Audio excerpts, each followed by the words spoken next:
Damos início agora, né, oficialmente, a nossa aula de segunda-feira, nossa segunda aula aí da disciplina Sistemas Operacionais, com o professor Douglas. E hoje nós temos uma nova pessoa integrando a nossa equipe. Temos aqui o professor Vlad, tá? Ele vai ser o tutor aqui das aulas, então ele vai acompanhar o professor Douglas. E assim que vocês tiverem dúvida, vocês podem postar aí no chat e o professor Vlad vai fazer a pergunta para o professor Douglas, tá? Então, mais uma pessoa aqui para integrar a equipe para participar da aula também. Tá? Não vou tomar muito tempo. Professor Vlad, aí, seja bem-vindo, tá? Fica à vontade aqui com a nossa turminha aqui de ADS, Engenharia de Software. A Bruna quer falar alguma coisa com a Josi? Eu não sei se ela levantou a mão sem querer ali. Bruna. Desculpa, foi sem querer que eu levantei. Tudo bem. Não vou tomar muito tempo de aula, não, tá? Só passando aqui mesmo para dar um boa noite, tá? Para vocês.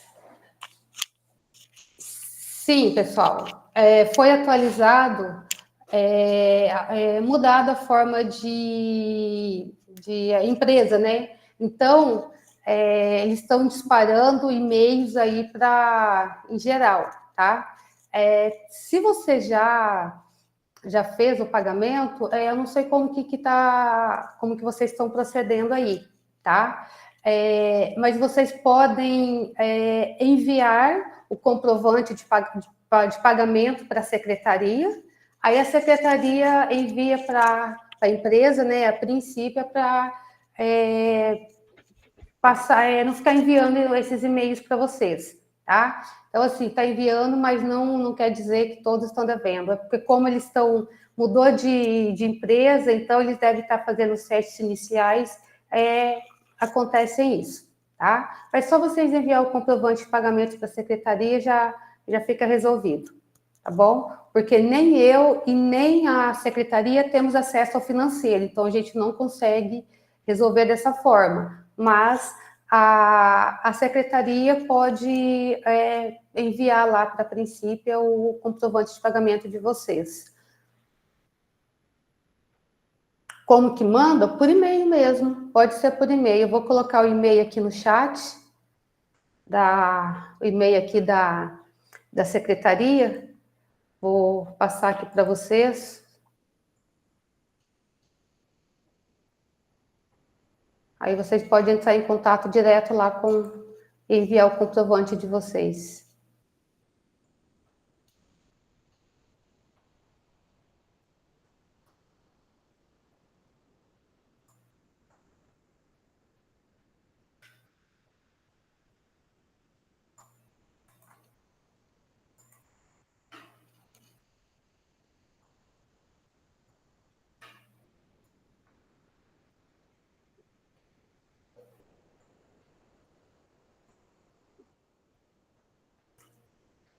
secretaria@facinte.edu.br. Peraí, deixa eu só colocar aqui e-mail. Secretaria.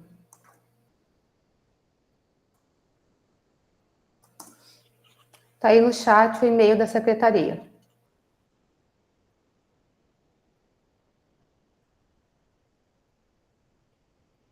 Gabriel Lemos no chat, quer que adicione ele no grupo do WhatsApp da turma, se tiver alguém que possa, se puder deixar teu número aí, alguém dá uma olhada no chat, eu não sei quem é que tá responsável por esse grupo. Eu vou buscar essa informação e já volto aqui para passar para vocês, tá? Aqui na aula mesmo, eu vou interromper a aula, não, eu coloco uma mensagem aqui no chat, tá? Tá bom, Milena? Eu coloco a mensagem aqui no chat para vocês daqui a pouco. Antes de finalizar a aula, eu já respondo aqui se é obrigatório ou não. Kleber, essa é a segunda aula ao vivo. As aulas do portal, elas estão... Eu creio que são liberadas todas, né, Josi? As aulas do portal? Sim. Sim, elas são liberadas todas, mas essa daqui é a segunda aula ao vivo. A primeira já está postada no YouTube. Pessoal, referente ao WhatsApp, só para lembrar, tá? Nós aqui da faculdade não temos grupo de WhatsApp, e também a gente não tem nada a ver com o grupo que vocês criaram aí, tá? Então, é entre vocês aí, tá? Então, não adianta vocês mandarem e-mail para eu colocar vocês no grupo, porque nós não temos grupo de WhatsApp, tá bom? Sim, foi a turma que criou. Acho que é isso. Professores, boa aula aí para vocês. Eu vou buscar informação para o PDF do livro que falaram sobre sistema operacional. Ah, é outro livro, né? Porque lá no ambiente tem, né, Bruna? Sim, é o livro do Tannenbaum, Sistemas Operacionais Modernos. Alguém disponibilizou na outra aula um drive, eu acho, um PDF. Daqui a pouco a gente vê se a pessoa que disponibilizou está aqui na chamada para ele postar de novo e aí vocês salvam esse link por aí. Na biblioteca, gente, aí no sistema, sistema de vocês tem a biblioteca, eu só não lembro se esse livro em específico tem, tá? Mas eu estava pesquisando ontem, tem vários livros do Tannenbaum sobre sistemas operacionais. Só não lembro se esse em específico tem lá. Entendi. Tá? Deixa eu ver para quem que eu tenho que dar o retorno, que me perguntou. É a Milena, né? Se é obrigatório, será que foi a Milena, para eu poder respondê-la aqui depois? Isso, Milena Secol. Eu vou pegar a informação e já tá. O Flávio tá. está dizendo que ele não consegue, não tem nenhuma plataforma de biblioteca no site da faculdade. Você sabe onde é que entra, Júlio? Ali no sistema. Lá no sistema? No sistema. Eu vou pegar o caminho e passo para vocês também, tá? Vou sair para pegar essas informações, depois eu posto aqui. Tá bom. Boa aula aí para vocês. Obrigado. Então, boa noite, pessoal. Segunda aula de sistemas operacionais. Na primeira aula, vou mostrar aqui a tela para vocês. Na primeira aula, eu falei para vocês que as aulas elas iam dar conta basicamente de umas 3 ou 4 unidades do que vocês têm lá no portal. Eu sei que nem todo mundo consegue assistir o que tem lá para ver a aula aqui, então eu sempre acabo dando uma passada para dar uma espécie de revisada, etc., e aprofundar algumas coisas e trazer um outro lado do que não foi discutido lá. Então, na primeira aula, a gente viu um pouco do básico sobre o sistema operacional, né? Sobre como o sistema operacional ele faz essa ponte entre o usuário e o hardware, né? Como ele faz toda essa tradução para o que a gente está operando ali no computador. E que no fim, postaram um drive aí no chat, eu acho que é do livro, quem quiser dar uma olhada lá. A gente sempre vai se basear, essas aulas, tanto essa como a de amanhã, para quem estiver lá, nos livros do Tannenbaum, que é um professor e um pesquisador da área. Os livros dele são muito completos nessas informações, tanto arquitetura e organização de computadores quanto sistemas operacionais. Então, nossa base é sempre essa. Então, voltando aqui, né? Na primeira aula a gente viu um pouco disso, de como o sistema operacional gerencia recursos, como ele faz essa ponte e para que serve aprender sistemas operacionais no curso de análise e desenvolvimento de sistemas, porque uma vez que você entende como a memória é gerenciada, como que o processador é gerenciado, lá na frente isso pode ser um detalhe a mais para você viesse um programador melhor. Ah, tá, falaram que é de redes de computadores, assim, não de SO, né? Então, na aula de hoje, a gente vai ver um pouco sobre 2 assuntos, né? O que são os processos dentro dos sistemas operacionais e o que são as threads.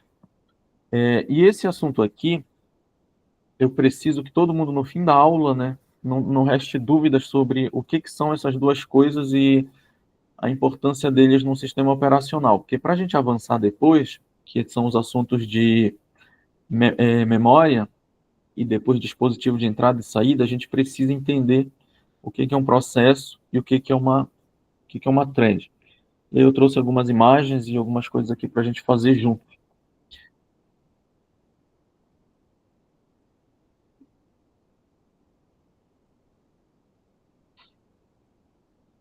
Compartilhar a tela com vocês aqui no slide que eu fiz.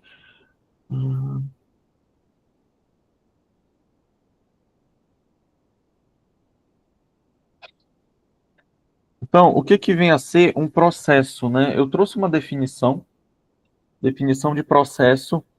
Ele vai dizer que é uma instância. O que é uma instância? Instância é alguma coisa que está acontecendo de forma persistente, então uma ocorrência de um programa de computador que está sendo executado juntamente com todos os recursos e informações no estado necessário para que essa execução ocorra. Isso daqui é uma definição, mas a gente pode resumir processo como um programa que está em execução. Existe o programa que a gente instala no nosso computador, você instalou um programa, e o programa em si, ele não vai ser o processo. O processo só acontece depois que a gente dá 2 cliques no programa e ele abre. Então, eu trouxe aqui um esquema, uma tabela de comparação,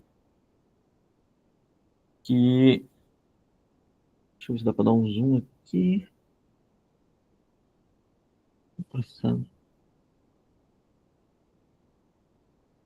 Então, aqui tem eu trouxe uma tabela de comparação para a gente entender bastante essa diferença.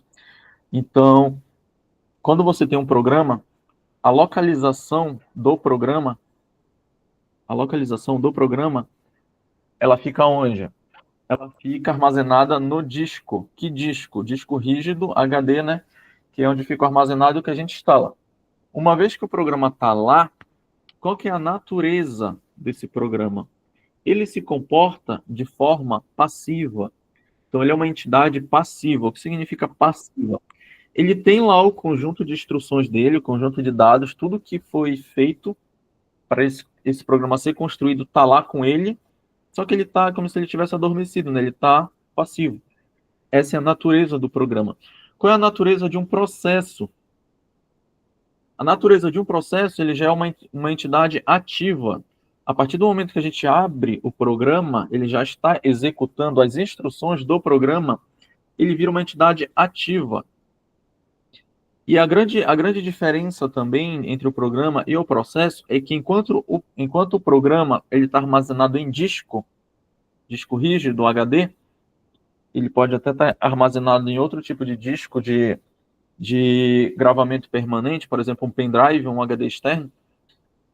O processo está carregado na memória RAM. Então você tem lá, por exemplo, 8 GB de memória RAM. Qual que é a importância da gente ter uma quantidade alta de memória RAM? Então, isso tem muito a ver, não só aqui com o estudo de SO, como o estudo também de organização e arquitetura de computadores, né? Então, você tem lá 4 GB de memória RAM. Qual que é a importância? É você ter o carregamento nela de todos os processos. Então, é por isso que quanto mais memória RAM você tem, mais programas você consegue ter ao mesmo tempo em execução. Então, você abre lá a aba de Google Chrome, você abre um jogo, você abre sei lá, um Photoshop, um CorelDRAW, uns programas de edição, de foto, de imagem, abas. Tudo isso, enquanto estiver em execução, vai estar armazenado dentro da memória RAM. Então, tudo isso que a gente está executando, a gente pode chamar de processo. O estado do programa ele é estático, ele não muda com o tempo. Já o estado do processo, existem estados dentro do processo. A partir do momento que a gente está com o programa aberto, ele diz que ele tem um estado dinâmico, né? Ele pode estar pronto, ele pode estar executando, ele pode estar esperando alguma coisa, ele pode estar bloqueado. Por exemplo, existe lá um programa que pediu para imprimir alguma coisa. Só que ele verificou que a impressora está desligada. Então, ele não vai imprimir enquanto a impressora não estiver ligada. Então, essa espera dele por ligar a impressora é um estado. Já quando a gente dá 2 cliques no programa que ele está ali abrindo, enquanto ele está fazendo ali aquela ilustração de abrir, carregar, etc., é outro estado. Então, isso a gente chama de estado dinâmico do processo, enquanto o programa, enquanto ele está ali parado, instalado no computador, ele é estático. E aqui também tem uma diferença de instância, ele pode haver várias cópias, né, o programa. Por exemplo, quando você abre várias janelas do Chrome, você tem vários programas. Enquanto o processo, ele é uma instância específica, ele roda numa instância específica que é separada de todas as outras. A gente vai ver com mais detalhes daqui a pouco. Então, essa daqui é a grande diferença entre um programa e um processo. Existe o programa instalado, mas o processo, ele vai ser o programa quando ele já está em execução, aí sim ele vira um processo. Deixa eu deixar aberto aqui o meu roteiro de aula.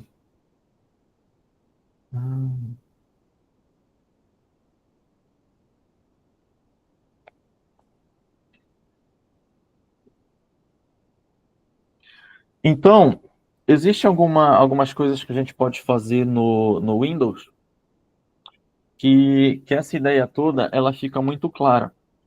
A gente pode visualizar essa questão de processos e como ele gerencia os recursos do computador. A gente consegue visualizar isso no gerenciador de tarefa do Windows. O Windows ele tem um gerenciador de tarefas. Para quem usa Mac, lembra que eu falei na primeira aula que eu vou ainda dar eu vou adicionar nas aulas também um pouco sempre para falar de macOS, que é o sistema da Apple, né? Porque uma vez que você esteja preparado a mexer em qualquer tipo de sistema, você não tem muitas surpresas, né? Então eu vou dar um pouco dessa familiaridade de como funciona o Mac.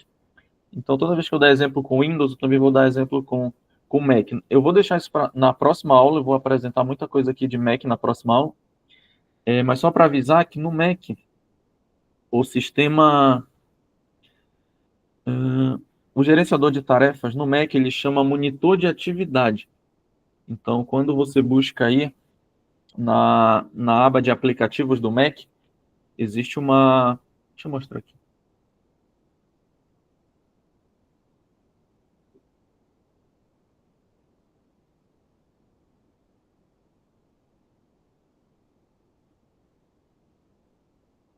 Aqui nessa área de...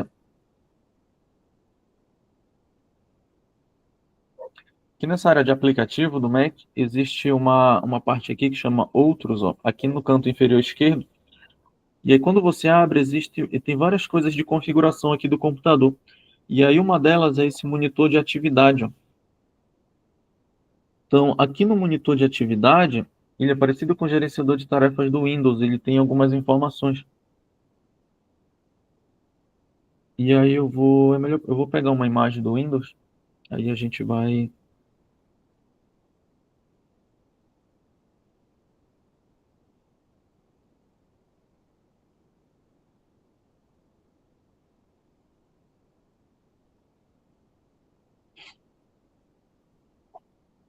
Tá, no Linux, no Ubuntu, deixa eu lembrar, eu não lembro de cabeça, mas deixa eu ver aqui.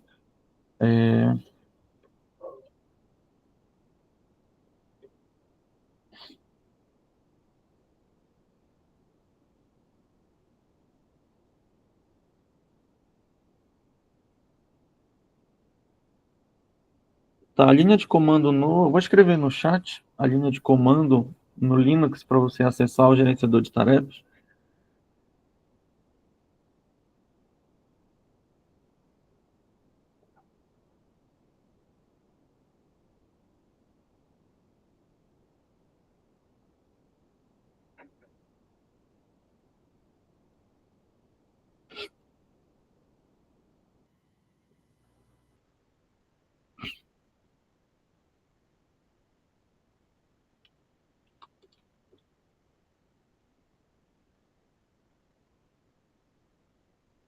O nome na interface gráfica do Ubuntu chama Monitor do Sistema, no menu de aplicativos. Monitor do Sistema.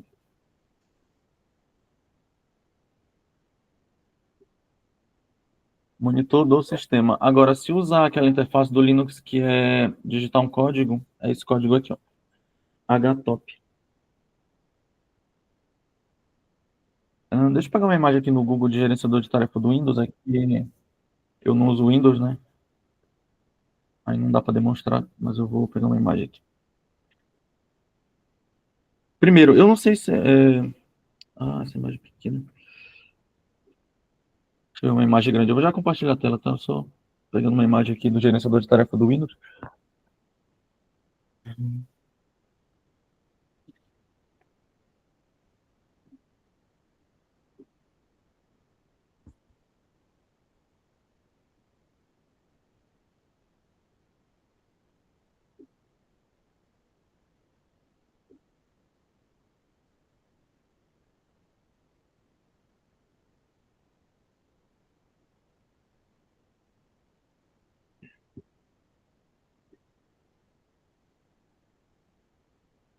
Primeiro, como esse é um curso de introdução, né? Curso não, vocês estão na introdução, né? Muita gente aqui está vendo essa disciplina como a disciplina, a primeira, ou a segunda, ou a terceira disciplina do curso.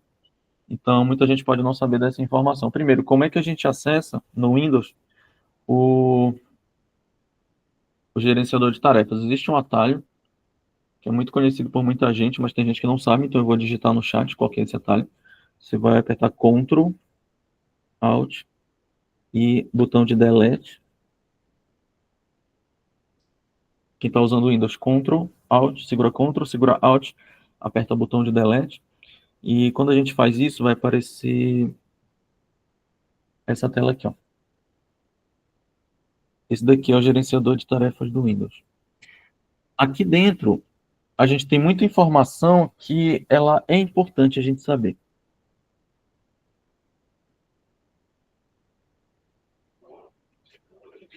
É muito importante a gente saber que, primeiro, a primeira coisa que é listado aqui são os processos, né? Então, você tem aqui toda a lista de processos que estão em execução.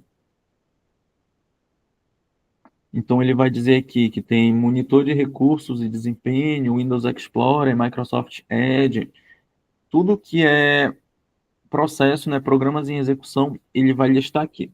Às vezes você não vai reconhecer esses nomes porque tem a ver com processos do próprio sistema operacional, né?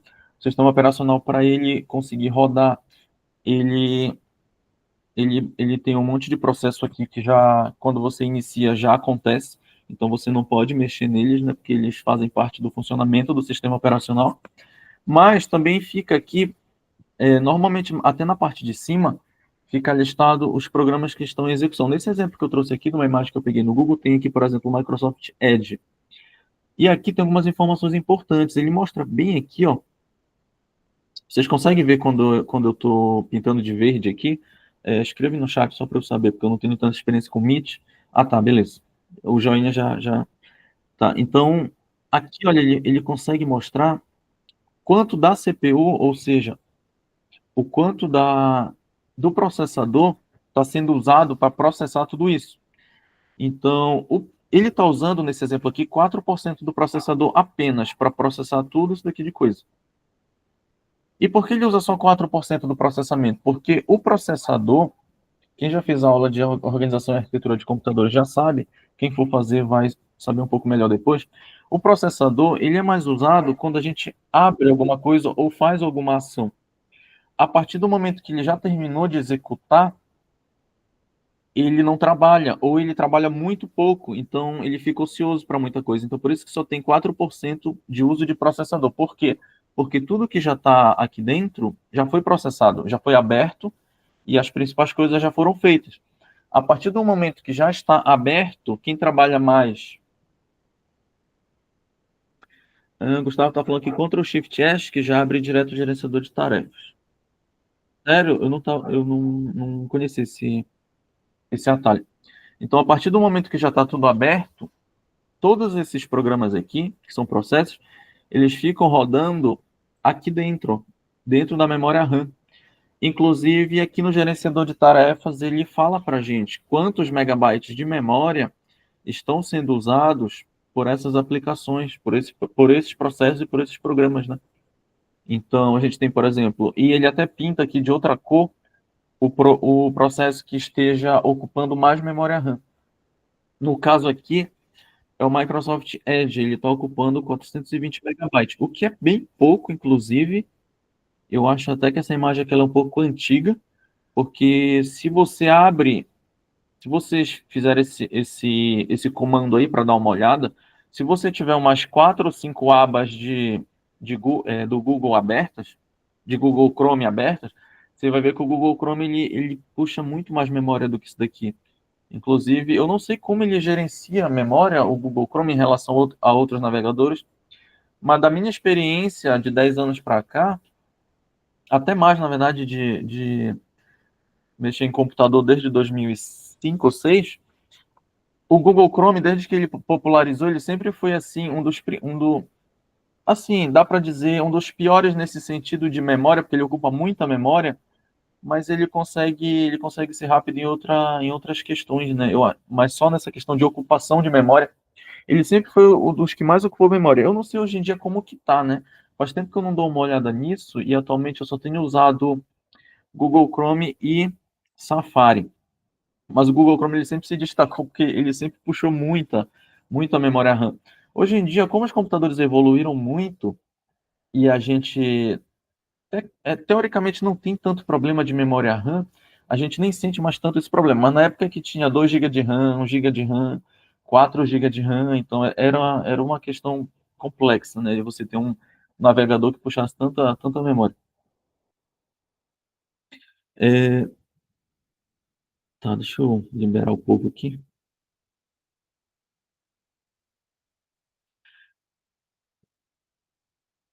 O Brave ele gerencia muito melhor isso. Quando você passa o mouse, deixa eu mostrar aqui na tela tudo.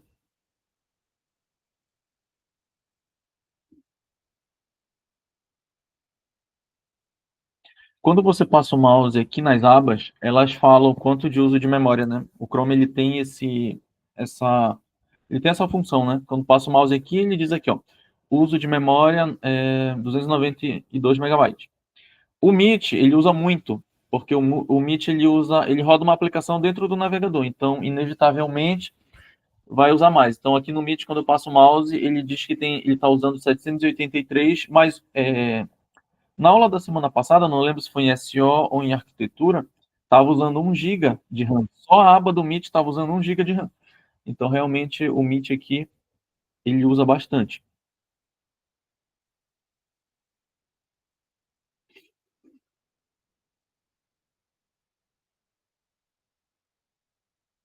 Então, aqui na...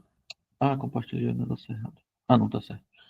Então, aqui nessa imagem, ele vai mostrar para a gente, né, quanto de memória RAM está sendo usado, dependendo de quanto a memória RAM, é em porcentagem o quanto ele usa. Então, independe se você tem 4, 8, 16, 32, ele está mostrando aqui o uso em porcentagem. Então, 62% está sendo usado, não dá para saber quanto de memória tem nesse exemplo aqui, mas está sendo usado 62% da quantidade total de RAM. Eu imagino até que tem pouco, porque não tem quase nada aberto aqui, está usando 62. E ele também mostra aqui uma escrita de disco, né? Ele mostra bem aqui a escrita do disco. Por exemplo, se você pegar um pendrive, colocar no seu computador, copiar um arquivo e copiar um arquivo do pendrive e colar para o seu computador, ele vai mostrar, ele vai mostrar bem aqui esse processamento de disco. Vai aumentar bastante aqui, na verdade, se você fizer isso no pendrive, porque ele vai deixar todo o recurso, entre aspas, do disco rígido, ele vai usar para fazer isso. Então vai ficar próximo de 90% aqui o uso do disco, mesmo quando pouco usado. Ele também tem aqui um diagnóstico de rede, né? A gente não vai ver muito essa parte aqui. Então, o que eu queria que vocês fizessem? Todo o nosso encontro, a gente sempre vai ter uma atividade, só que essa atividade ela não dá muito trabalho, sabe? Até porque como a gente tem uma disciplina aqui que ela é mais teórica, então a gente não vai fazer coisas assim dentro por exemplo, programar, etc., né? Porque é uma disciplina teórica. Mas a gente sempre vai ter alguma atividade para estar entendendo melhor alguns recursos. Então, existe uma importância nossa daqui para a gente conseguir interpretar esses dados todos aqui. Por quê? Porque dessa forma você vai conseguir trabalhar melhor, você vai saber o que está puxando muito a memória do seu computador, o que está puxando muito o processador. Você vai conhecer seus aplicativos, você vai saber que tipo de aplicativo você usa que costuma pegar muito processamento ou muita memória RAM. Você vai saber o limite do seu computador, o quanto você consegue ter de coisa aberta, até você começar a notar ali um pouco de lentidão, um pouco de gargalo. Então é importante a gente identificar esse tipo de coisa. E eu também tenho um pouco de curiosidade, né? Eu quero saber o que que vocês estão usando, por exemplo, o que que você tem de processador, quanto você tem de memória RAM. Eu vou compartilhar um documento para vocês responderem isso. E aí, o que que você vai fazer nesse documento? Eu vou explicar um pouco melhor lá, mas eu vou falar aqui também. Eu quero observar no de vocês os programas. Eu quero que vocês pensem nos programas que vocês têm instalado. Quais são os programas que vocês têm aí? Não é para responder no chat, vocês vão responder num formulário. Quero que vocês abram dois programas. Se o computador é de 2 a 3 programas que você acha que mais vai puxar recurso. Se o seu computador for muito fraco, não abre não abre três, abre só dois, ou então abre um de cada vez, né? E aí o que que você vai anotar para escrever lá no formulário? Você vai anotar quanto de memória RAM esse programa aberto está consumindo da sua memória RAM. Você vai anotar lá em megabytes aqui, ó. Você vai anotar, por exemplo, esse daqui, ó. Aí você vai pegar essa anotação e vai escrever lá. Então você vai escrever lá dos 3 principais programas que você imagina que seja o que você tem de mais pesado no seu computador. O que você observar aqui que está de mais pesado, você vai anotar lá. Isso daqui. Essa é primeira coisa. Essa é uma primeira coisa. A segunda questão, eu quero saber, quero que você entre aqui nessa parte de inicializar, para a gente dar uma olhada no que tem aí no seu computador que está inicializado. E daqui a pouco a gente vai conversar sobre essa parte aqui de inicializar. Então, deixa eu pegar aqui o formulário.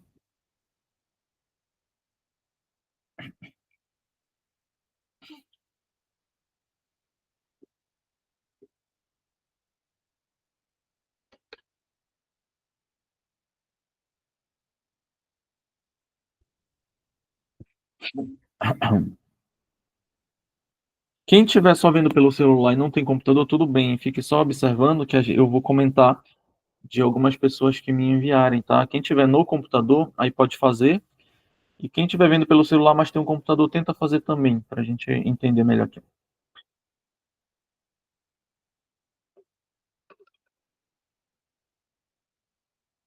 Isso para quem está usando o Windows, tá? Quando a gente estiver lá na aula de Mac, a gente pode ver outras coisas.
Tá, então são 3 perguntas. Você vai botar seu nome, escrever quanto de RAM 2 ou 3 programas estão ocupando e qual é o seu processador e quanto de memória RAM você tem. São essas 3 perguntas. Eu vou compartilhar aqui o formulário com vocês aqui embaixo.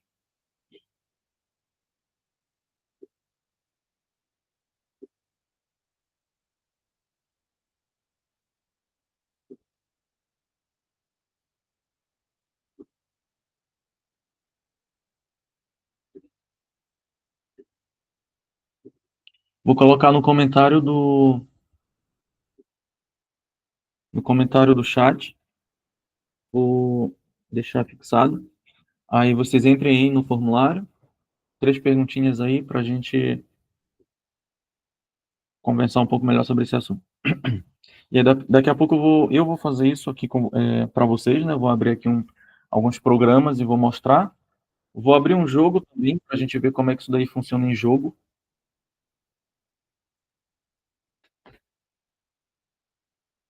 Porque essa parte inicial de o que é um processo e como os processos aparecem no gerenciador de tarefa e como eles ocupam espaço, eles têm a ver com depois o que a gente vai ver que são, o que significam as threads. Então eu vou dar um tempo para vocês preencherem. Que horas são? 8h08. Vou dar uns 15 minutos para preencher e também para daqui a pouco eu analisar alguns, tá? E mostrar aqui para todo mundo aqui, para a gente ver mais ou menos aí que tipo de programa as pessoas têm e o que normalmente costuma ocupar tanto espaço assim. Pode contar com o Google Chrome também, tá? Como a gente está com o Google Chrome aberto, e aí você vai abrir mais 2 ou 3 programas, aí você pode contar com o Google Chrome para a gente analisar como que ele se comporta em diferentes computadores, né, e arquiteturas.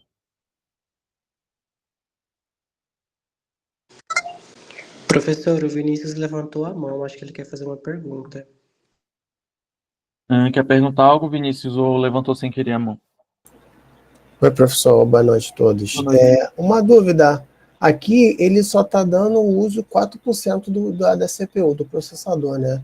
Em que ocasiões ele ia usar mais recurso do processador ao invés da memória RAM? Porque todos esses que estão aqui já estão abertos, né? Estão rodando já na memória RAM, correto? Sim, eu acho que você pode ter entrado um pouco tarde na aula, aí você perdeu um pouco dessa explicação.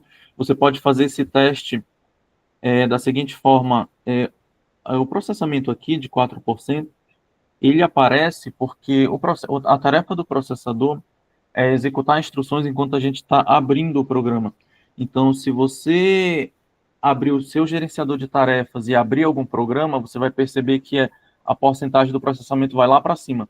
Porque enquanto ele está abrindo o programa, ele está processando muita coisa para abrir aquele programa. E aí, a partir do momento que você já abriu tudo que você queria, o processador ele fica a maior parte dele ociosa, só processando coisas do sistema aqui que nunca param de ser processadas, né? O próprio movimento do mouse, quando você mexe ele, existe um processamento. Então, eu não sei se dá para testar dessa forma agora. Antigamente eu fazia isso, mas hoje eu acho que é muito bem gerenciado. Eu não sei se vai dar diferença. Mas se você tiver com o gerenciador aberto, mexe muito o mouse assim, mexe ele muito assim, para você ver como o processamento ele aumenta um pouquinho. Não sei se vai aumentar tanto, para, sei lá, 6, 7%, mas ele aumenta se você fizer isso daqui com o mouse.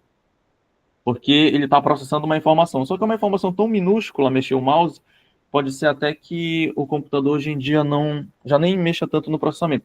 Mas você consegue visualizar isso melhor quando você abre um programa. Nossa, pensei aqui. Não, professor, eu fiz o teste aqui agora do mouse e, de fato, ele aumentou um pouquinho do uso do processador. Né? Então. Ele está dando aqui em torno de 58%, 62%. Nossa, tudo mas isso? eu abri aqui o VS Code, o Workbench, estou com o WhatsApp Web, o WhatsApp instalado, estou com o Thunderbird, que é o Gmail, e o Edge aberto aqui para assistir. Inclusive, vai uma sugestão para vocês.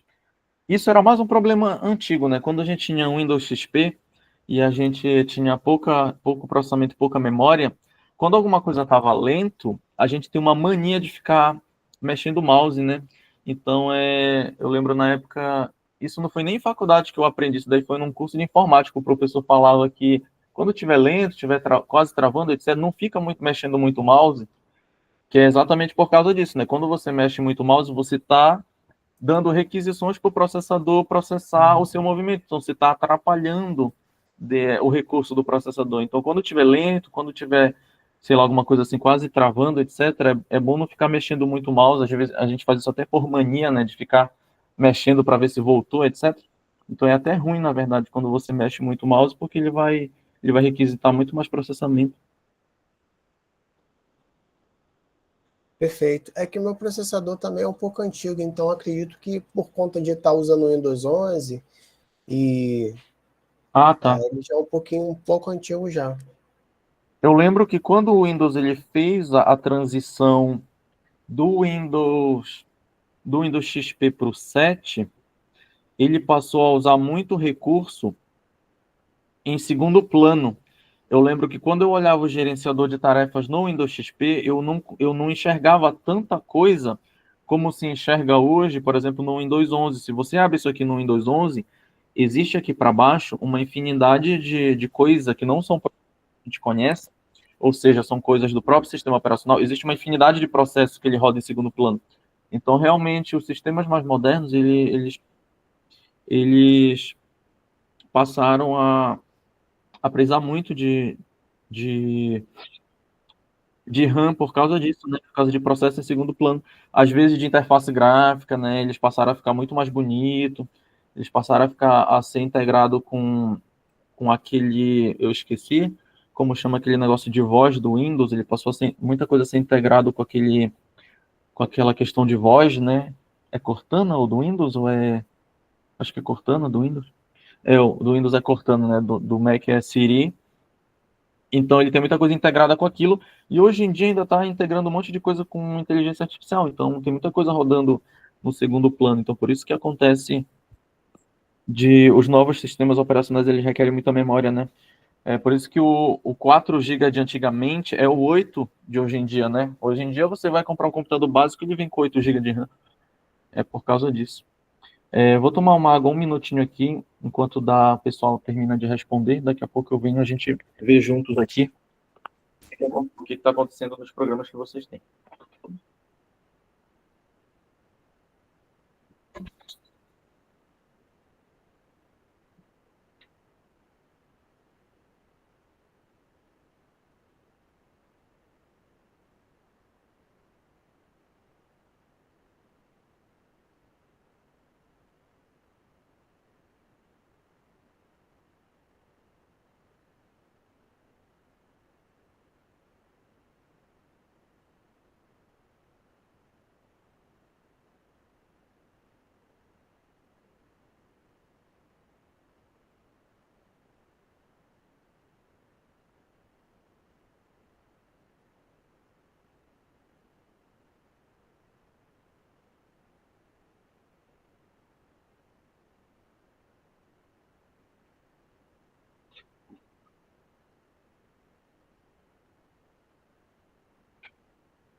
Tá, vou dar uma olhada aqui Para quem chegou atrasado, o que a gente está fazendo? Eu falei um pouco sobre o básico do que são processos, né? Que são programas em execução. E aí a gente viu um pouquinho de conceito aqui de processos, que são programas em execução. Aí a gente viu uma diferença de programas e processos, né? Que o programa é quando você tem instalado no disco rígido, enquanto os processos é a partir do momento que você executa esses programas. E agora a gente fez uma atividade aqui no Google Formulário que tá fixado no chat. E eu vou ler um pouco, eu vou olhar um pouco das respostas aqui e a gente vai ver junto. Compartilhar aqui a tela com você.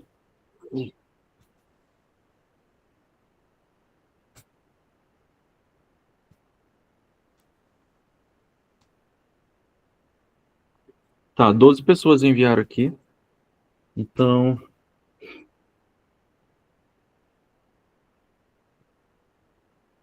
tá, o Vinícius. O Vinícius, ele tem um processador i7 2600K. Potente, hein? Ah, mas é 2000 é segunda geração? Acho que 2 é segunda geração, né? Então já é um pouco mais antigo, mas ele tem... Ou eu tô confundindo, não sei. Professor, é esse mesmo. Esse aí é um de segunda geração, sim. Ah, tá. Você comprou ele que ano, mais ou menos? Eu não comprei, não. Eu ganhei da empresa que eu trabalhei. Tinha muito computador lá com esse processador. Aí eu peguei tanto o processador quanto a memória, porque minha placa-mãe já era compatível. Ah, tá. Aí meu processador era um i3 de segunda geração, eu botei esse que é um pouquinho melhor, que ele é 4/8, Entendi. e botei mais memória RAM. Então eu uso aqui para coisa assim, navegar, fazer alguma coisa bem básica mesmo. Ah, tá. Tá. Segunda geração, não lembro exatamente o ano, mas assim, é i7, né? Então, ele trouxe aqui, o Vinícius trouxe pra gente que o Edge, ele tem o Edge, ele tem o Thunderbird e ele tem o WhatsApp. Na verdade, aqui era para escrever quanto de memória RAM ele está utilizando, sabe? O valor mesmo, tipo assim, 400 megabytes, 500 megabytes. Aí o Vinícius acabou botando, na verdade, a porcentagem, né, de uso aqui. Aí esses 3 programas e mais tudo que estivesse lá em segundo plano estava ocupando 42% do processador dele. Vamos ver outro aqui. O Marcos, ele usa um Intel i5, nona geração, F. Eu não lembro o que faz esse F, mas é da nona geração. Então, ele também tem 16 de RAM.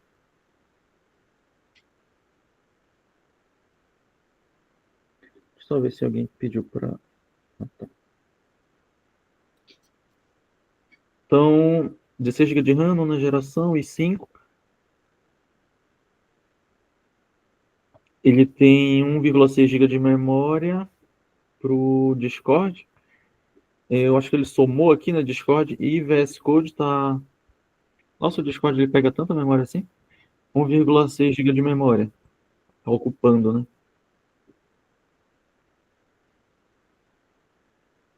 O Jonatas, ele abriu aqui um WordPad, WordPal. Ele tem tá ocupando 118 megabytes, é bem levinho. E isso aqui é do Chrome, Google Chrome, tá mais de 1 GB aqui ocupando com o Google Chrome, né? O Google Chrome ele realmente pega bastante coisa. Ele tá usando um Intel Core i5, 10ª geração, F, 16 GB de RAM. Ô, louco, todo mundo com 16 GB de RAM aqui.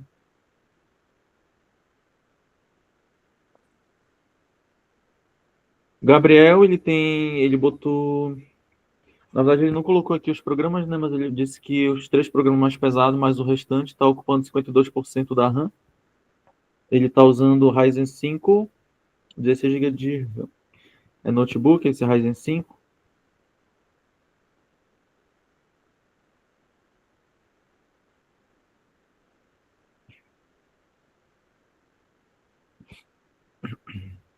O Flávio, ele abriu o Riot Client. Isso daqui é de jogo ou é Riot de sistema operacional? Ou é da Riot, aquele jogo lá? Ele tá com 2 processos, o Riot, né? 660 MB, 345. Ah, é de jogo, né? Epic Games, ele tem 310. Steam 230 e Google Chrome de 570. Ele deve ter pouca coisa aberta no Chrome. Ele está usando o processador de 13ª geração. O Intel Core, não deu para ver qual Core, mas 2.40, bastante. 16 GB de RAM também instalada. Isso daqui são só, né, gerenciadores, né, que abrem jogo. Então não é tão pesado enquanto abrir o próprio jogo, né? A gente vai já testar um jogo ali que eu vou abrir. Aí aqui do Elson.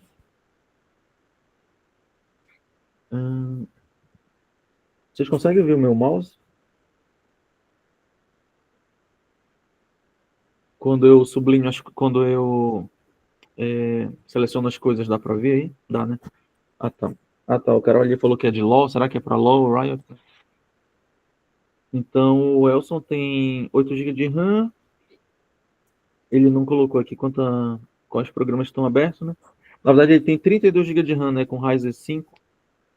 E os principais programas dele estavam ocupando 8 GB de memória. Por que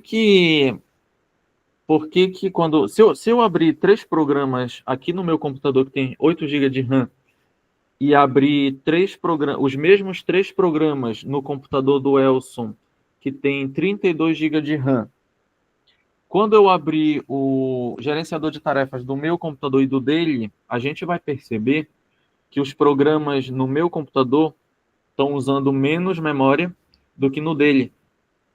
Por que que isso acontece? Porque o uso de memória RAM e de processamento depende da necessidade. Então, quando eu abro um programa aqui, o meu computador, sabendo que eu tenho 8 GB de RAM, ele vai alocar um tanto de memória que seja suficiente para lidar com aquela aplicação e ainda fique confortável para o sistema inteiro. Então, o que ele julga suficiente para eu lidar com esse tipo de aplicação pode ser, por exemplo, 3, 4 GB. Como o computador do Elcio tem 32 GB de RAM, ele vai entender que tem muito mais espaço para dar um pouco mais de conforto para ele. Então, ele vai usar mais memória RAM. Então, é por isso que, quando ele abriu aqui os 3 primeiros programas dele, mais pesados programas dele, ou ele abriu 2 ou 3, está ocupando 8 GB de RAM. É por isso que ocupa muito. Porque ele sabe que ele tem 32 e ele sabe que até onde ele consegue, o sistema operacional sabe até onde ele consegue ir para gerenciar tudo isso. Então, grave essa informação, né? Um programa, ele nunca vai ocupar um tamanho fixo de memória. Ele ocupa dependendo da necessidade do que a gente está fazendo. Por ele ter mais memória RAM, ele vai conseguir abrir muito mais programas sem perceber o computador lento do que eu. Não sei também porque existem outras coisas que entram aqui dentro, sabe? Não dá para dizer que ele vai... com certeza, na verdade, ele consegue abrir mais programas. Só não vai dar para saber se ele vai conseguir navegar de uma forma mais rápida do que eu, porque a gente usa arquitetura diferente. Eu estou usando o Mac, e o Mac ele tem um gerenciamento de memória e de processador diferente do Windows. Então não dá para saber. Eu sei com toda certeza que o Mac, mesmo com 8 GB de RAM, ele é muito mais rápido do que o Windows com 16. Agora, o Windows com 32 tem que fazer o teste, porque não dá para saber aqui em relação à velocidade. Mas com certeza ele consegue abrir muitos programas ao mesmo tempo, sem perceber lentidão do que alguém que usa 8 GB de RAM.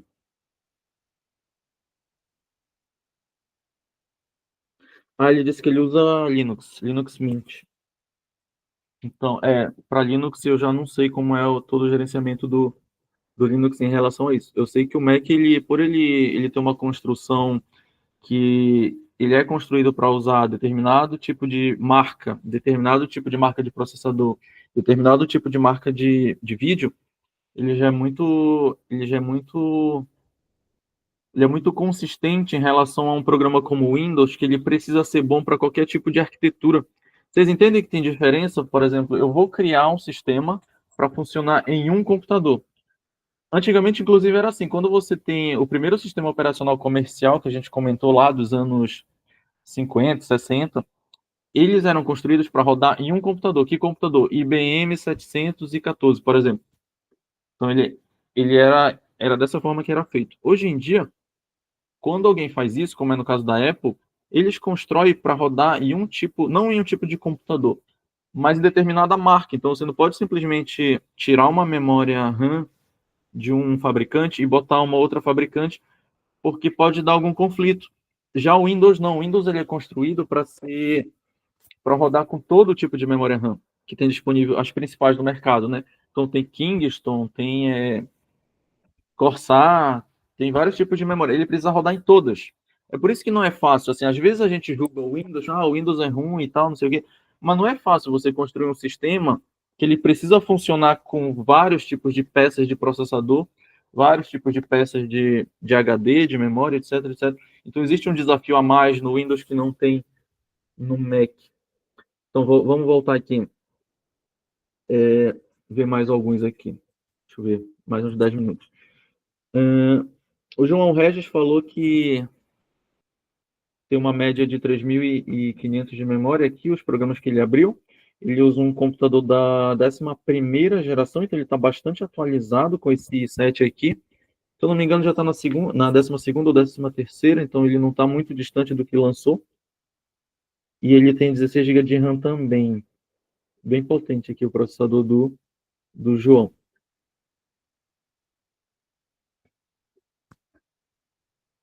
O André Luiz, ele abriu um Opera, ele abriu um Discord, ele abriu o League of Legends, sem entrar na partida, ou seja, está ocupando só 150 megabytes, pouco. Eu achei até que era mais, mesmo que não entre na partida. É claro que quando entra na partida, a gente vai já até ver esse exemplo quando a gente estiver falando de thread. Quando entra na partida, tem mais coisas que acabam aparecendo dentro do processo. Ele usa um i5 da 11ª geração com 8 de RAM.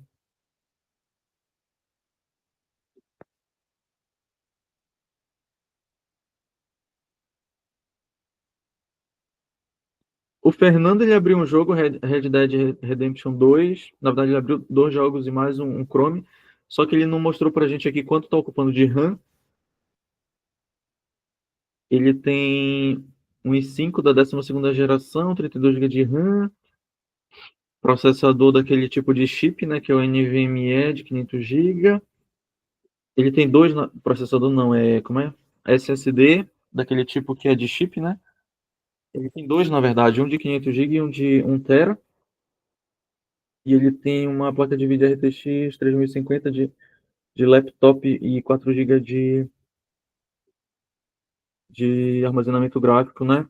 Bem potente aqui o do Fernando. Ele conseguiu abrir 2 jogos aqui. Não é qualquer computador que vai abrir esses 2 jogos assim e ficar tudo bem.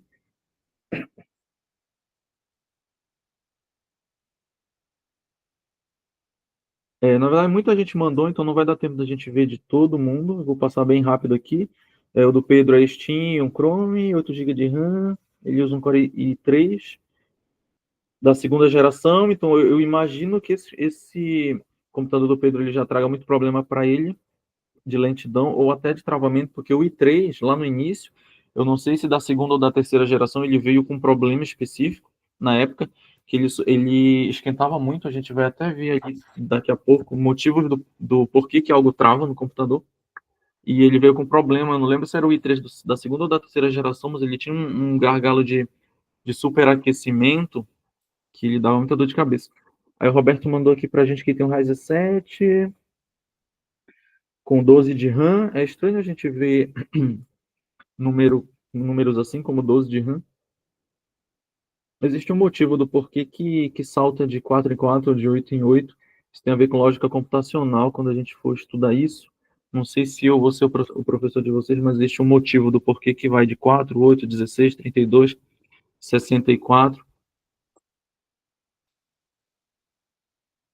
O Felipe, aplicativo da Xbox, Steam, Edge, é um i5 16 GB de RAM. Quero ver se tem algum exemplo um pouco diferente aqui. Tá, o Felipe aqui, ele abriu o que eu gostaria de ver aqui. Ele mostrou aqui, ó, quanto de giga de RAM tá, tá consumindo. Resident Evil 4 tá consumindo 6 GB de RAM. Assassin's Creed Valhalla tá consumindo 5,1 GB de RAM. The Witcher 3, 3,4. Então, para ele fazer isso daqui, ele tem que ter muita RAM para abrir 3 jogos ao mesmo tempo. E ele tem 32 GB de RAM, né? Senão ele não ia conseguir. O que acontece se ele abrir jogos muito grandes e ele não tiver memória suficiente? O computador não consegue gravar a informação que ele precisa na memória, ou então ele grava de uma forma muito precária. E aí acontece o que a gente chama, né, a lentidão e o travamento, porque ele não está conseguindo gravar. Não existe espaço de memória para gravar tudo aquilo que ele tá executando. Então, quando isso acontece, na verdade eu estou pulando etapas. Daqui a pouco eu volto nesse assunto, porque é um próximo assunto que daqui a pouco eu tenho um slide para isso. O computador ele sempre vai tentar dar um jeito, né? Ele nunca vai. Assim, quando ele não consegue, ele trava, mas ele sempre vai tentar dar um jeito. E existem vários jeitos do que ele pode fazer. A Tânia compartilhou com a gente aqui que ela tem um Canva aberto com 330, um VS Code 760 MB, Google Chrome também, processador com 16 GB de RAM, então Core. Tá. Luiz Felipe tem 9 abas abertas, uma segunda janela com 4 abas, uma terceira janela com 7 abas, Ryzen 7, 12 GB de RAM, AMD Radeon, beleza.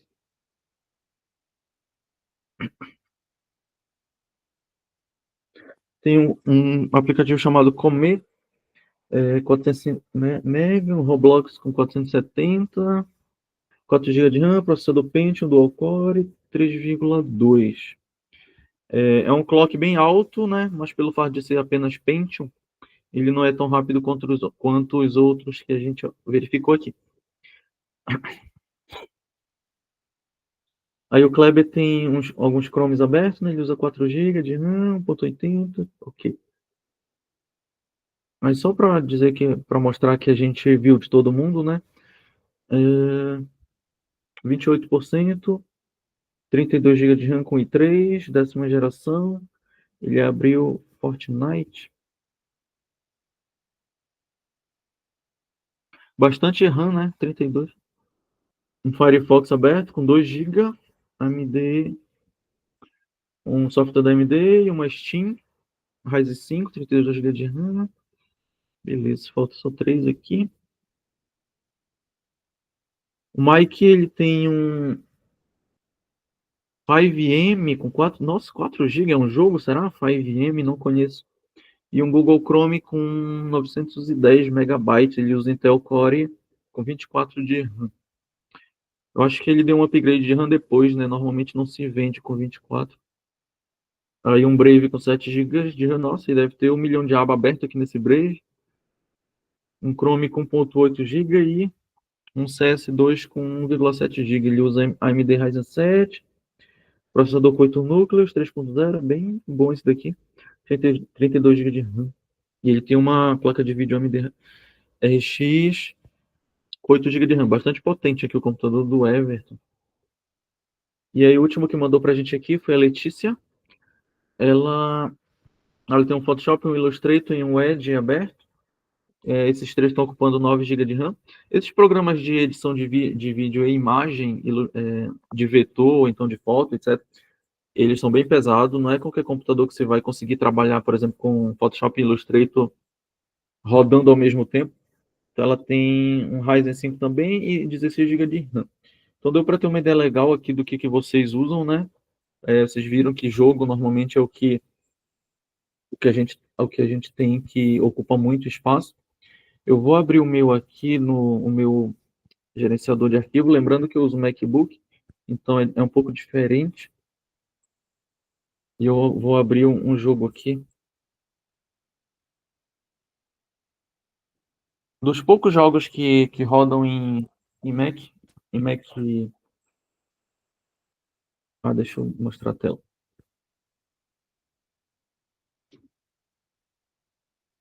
Realmente não é o Everton minerador de cripto.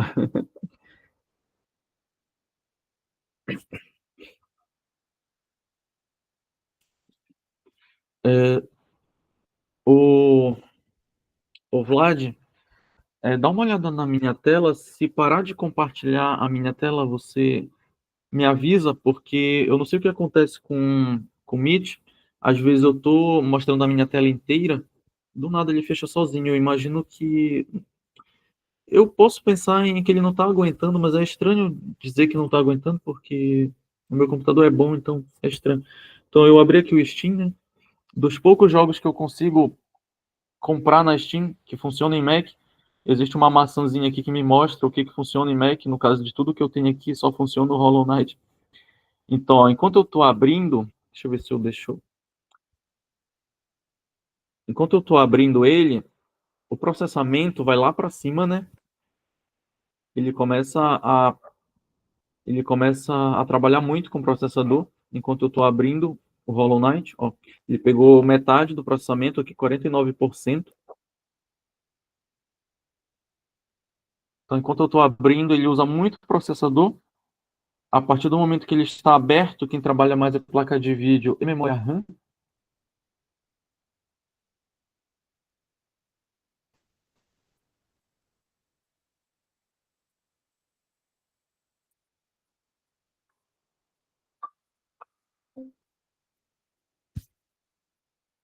Então, ó, ele abriu, iniciou, está lá naquela tela inicial de iniciar jogo.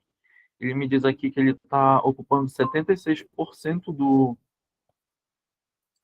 87, 76 de CPU. Ele me mostra também a GPU aqui, ó. Depois aqui de tipo, ele me mostra bem aqui, ó, a GPU. A GPU é placa de vídeo, né? É a memória de vídeo, memória gráfica. Então, ele tá ocupando 40% aqui da GPU. Então, quando eu venho aqui para a área de memória RAM, ele mostra que o Hollow Knight, que é o jogo que eu abri, é o principal que está ocupando a memória aqui. Ele está ocupando 1,23 GB de memória. O Google Chrome ele tem vários subprocessos aqui, né? Então, cada aba que eu tenho aberta é um processo. Ele entende uma aba do Google Chrome como um processo diferente. E ele também fala aqui para a gente quantas threads estão abertas. A gente vai ver daqui a pouco o que significa thread, né? E eu tenho aqui o Finder, por exemplo, que é o gerenciador são as pastas aqui do Mac. E tem várias coisas aqui que são... Essa pré-visualização aqui é o livro que tem lá no curso de vocês, que está aberto aqui. Então a gente vê que realmente jogo é das coisas mais pesadas que a gente pode ter em nível de ocupar uma memória RAM e de processamento de vídeo e de processamento normal. Por isso que esquenta mais, né, quando a gente está jogando. Eu vou finalizar ele aqui. Daqui a pouco eu abro de novo o jogo para dar um exemplo sobre thread. Bom, dessa vez continuou, dessa vez ficou até o final aqui a aba.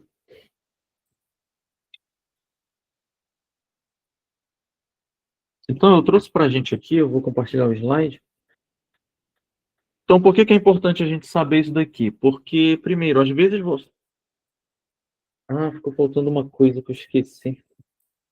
Aí no gerenciador de tarefas de vocês era para eu ter botado junto do formulário. Aqui no gerenciador de tarefas de vocês, aí vocês vão olhar aí. Eu só vou mostrar, né? Aqui no gerenciador de tarefas de vocês, existe aqui essa área de inicializar, faltou falar disso.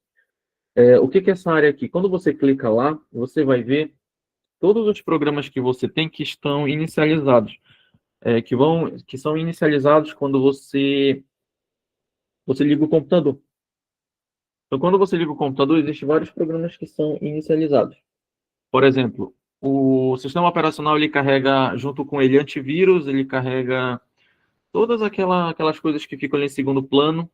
Para quem tem, não lembro se é a Tatiana que estava com o Photoshop aberto aí, quando ela inicia o computador dela, uma coisa que inicia junto com o Windows é o Creative Cloud, que é mais ou menos tudo, é o programa da Adobe que gerencia todos os programas deles ali. O Creative Cloud, ele gerencia Photoshop, Illustrator, Adobe Premiere, várias coisas. Então, ele inicia junto com o sistema operacional. Então, essa aba de iniciar, ele vai mostrar tudo que inicia junto com o sistema operacional. Nem sempre tudo que tem aí dentro é interessante que inicie junto com o sistema operacional. Às vezes você tem, por exemplo, o WhatsApp. Eu não sei se agora está assim, mas antigamente o WhatsApp ele iniciava junto com o sistema operacional e ele ficava... É que aqui não dá para mostrar, mas imagina que aqui é o relógio do Windows, né? O canto inferior direito. O WhatsApp ele ficava aqui, iniciado junto com o Windows. Só que às vezes não é interessante isso acontecer. Por quê? Porque primeiro você inicia mais lento o computador, você deixa o seu computador pegando muito recurso de memória RAM sem precisar, porque às vezes você está ali, por exemplo, no trabalho, e você não está usando o WhatsApp web. E aí ele está lá em segundo plano, pegando parte do recurso. Então, quando vocês clicarem aqui em inicializar, dê uma olhada se todos esses programas que aparecem aí, é interessante eles iniciarem junto com o Google, com o Google não, com o sistema operacional, ou se é interessante você só iniciar ele quando você for usar. Se é interessante você só iniciar ele quando você for usar, você pode desabilitar ele. Como é que desabilita? Eu acho que é porque agora, deixa eu ver se eu acho alguma imagem. Quando eu estou com o Windows aqui, eu não lembro exatamente como é. Parece que é botão direito, desabilitar, ou então você seleciona e existe algum botão lá para desabilitar. Você faz isso naquele tipo de programa que você acha que não é importante iniciar junto com o Windows. Se você não souber que programa não faz nada, porque você pode estar desabilitando coisa do próprio sistema. Então, por exemplo, achei que uso o Telegram, uso o WhatsApp, e ele está nessa tela aqui inicializando junto com o Windows, você pode desabilitar ele. Isso vai deixar seu computador mais rápido. Deixa eu ver outro tipo de exemplo de algo que... Antivírus. Antivírus, ele precisa iniciar junto com o sistema. Então, não dá para você desabilitar isso. Então, você deixa como está. Então, às vezes, o seu computador, você que tem pouca memória RAM, 4 GB de RAM, às vezes, nessa aba aqui de inicializar, tem um monte de coisa que você usa pouco e está enchendo a sua memória RAM em segundo plano, entendeu? Então, isso aqui é uma coisa que eu acho que é importante falar, que nem todo mundo conhece essa opção aqui do gerenciador de tarefas. Para quem chegou atrasado, você vai usar o atalho Ctrl, Alt e Delete para chegar nessa tela aqui de processos. Aí, chegando nessa tela de processos, você consegue ver quais são os processos que mais estão ocupando sua memória RAM.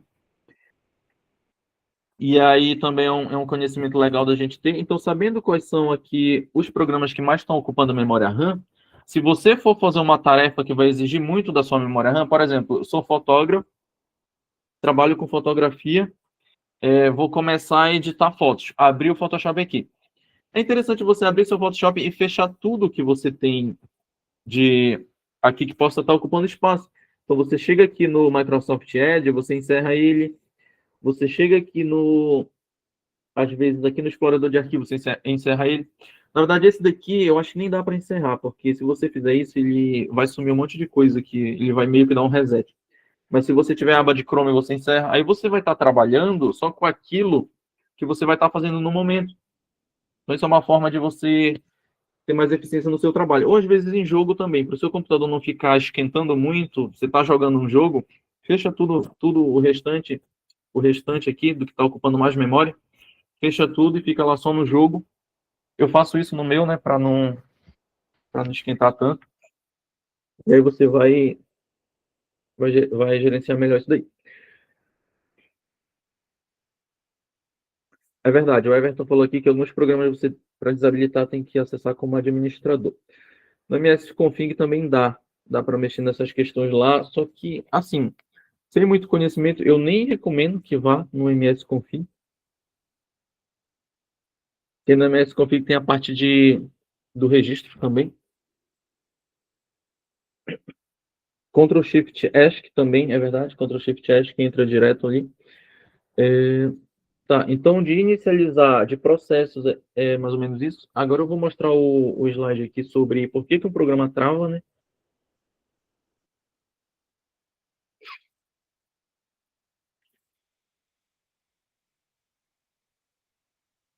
Por que um programa trava? Não dá para a gente, por exemplo, programa travou, o que será que foi? Nem sempre dá para a gente saber o que é, porque lá no livro do Tannenbaum, que é o nosso livro que eu estou me guiando aqui para os conteúdos da aula, ele vai falar que existem vários motivos. Então, por exemplo, aqui, na verdade, ele não diz dessa forma, né? Isso daqui eu simplifiquei. Ele vai falar de outras formas do porquê alguma coisa sobrecarrega e tal, e pode gerar bugs ou travamentos ou lentidão. Então, existe aqui alguns motivos. Por exemplo, o próprio programa ele pode ser desenvolvido de uma forma não muito eficiente, que faz com que exista essa lentidão e esse travamento. Então, às vezes, a pessoa desenvolveu o programa com alguns bugs que podem causar isso. Isso daqui acontece muito mais em programa, por exemplo, programa de desktop desenvolvido por alguma empresa que foi fazer só aquilo.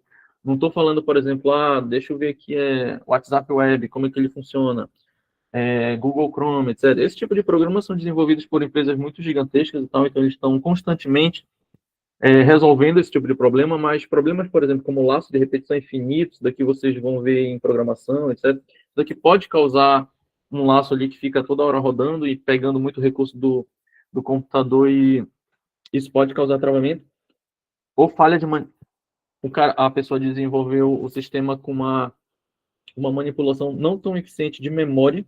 Então, esse primeiro tópico é que o próprio programa, da forma como ele está desenvolvido, ele pode gerenciar isso mal. Às vezes isso acontece quando tem sistemas que a primeira versão dele não foi tão bem desenvolvida. Por exemplo, o Windows Vista tinha muito problema em relação a como ele processava as coisas e como ele fazia essa comunicação, problema de interface. E ele era muito pesado para os computadores da época, então ele dava muito problema. Então esse é o primeiro motivo. Segundo motivo, falta de recurso do sistema. Aí era aquilo que eu interrompi, que eu vou falar agora, né?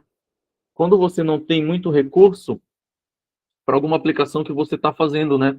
Você está rodando coisas muito pesadas para processadores fracos, para pouca memória, para pouco vídeo, e aí o computador ele tenta desesperadamente lidar com aquilo. O sistema operacional vai fazer esse gerenciamento, só que ele não vai fazer de forma tão eficiente e ele acaba trazendo esse tipo de problema. Em última instância, quando o computador não consegue resolver,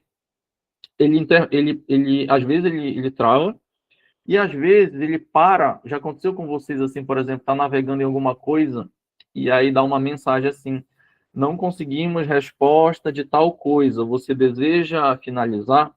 Ele te dá essa opção de encerrar, porque essa é a última instância do problema. Quando você aparece esse problema para você, é porque alguma coisa ali dentro deu problema e ele não, o sistema operacional ou o programa não conseguiu ter alguma coisa ali dentro processada de forma eficiente, e aí tudo para frente foi dando problema até que ele chega nesse travamento, e aí você tem a opção de encerrar. Quando isso acontece, é bom encerrar, porque não é em todos os casos que vai voltar, você vai ficar com o sistema lento, tentando voltar a funcionar direito, então é bom encerrar.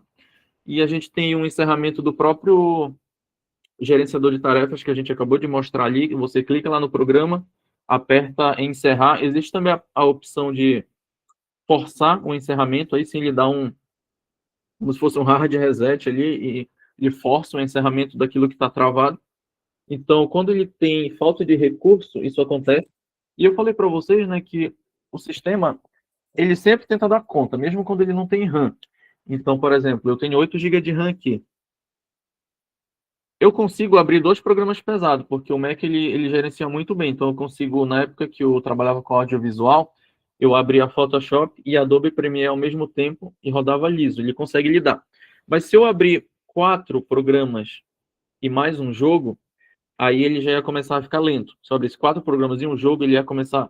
Programas desse nível de muito poder de processamento, né? Photoshop, Illustrator, Adobe Premiere, DaVinci Resolve, esse tipo de programa pesado. E mais um jogo, ele não ia dar conta, porque tem só 8 GB de memória RAM.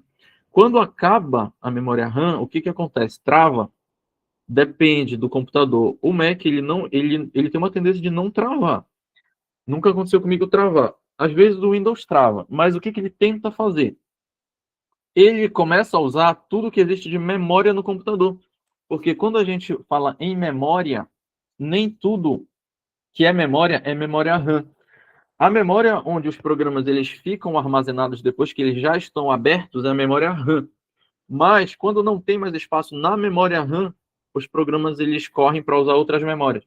Então ele vai usar memória do disco rígido.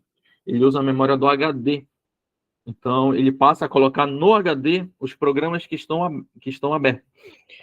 E aí o HD, quem já estudou organização e arquitetura de computadores, quem não ainda vai ver essa disciplina, vai aprender lá que o HD ele é lento. Por que o HD ele é lento? Primeiro, pela própria construção dele de ser um disco magnético, e também porque ele fica longe da placa-mãe. Não sei se alguém aqui já abriu um computador e a placa-mãe, a memória RAM, ela fica fincada na memória RAM, por isso que ela é rápida. E ela fica próxima do processador. Então, o processador joga coisa para a memória RAM, e é por isso que é rápido, porque a memória RAM e o processador eles estão próximos. No MacBook M1, mais ainda. Na arquitetura M1 do Mac, isso é melhor ainda, porque fica no mesmo quadradinho memória RAM, processador e memória de vídeo. Por isso que ele é tão rápido. Já no computador normal, desktop, fica um pouco afastado a memória RAM do processador. Ainda assim, a memória RAM ela é próxima do processador. Já o HD não. O HD você precisa de um cabo, chamado de cabo flat, que vai ligar a placa de vídeo, e aí ele vai fazer toda a viagem até o HD. Por isso que é lento, porque ele está fora da placa-mãe. Então, a gente pode imaginar que quando eu tenho vários arquivos abertos e eu e a memória RAM não deu conta, ele bota no HD.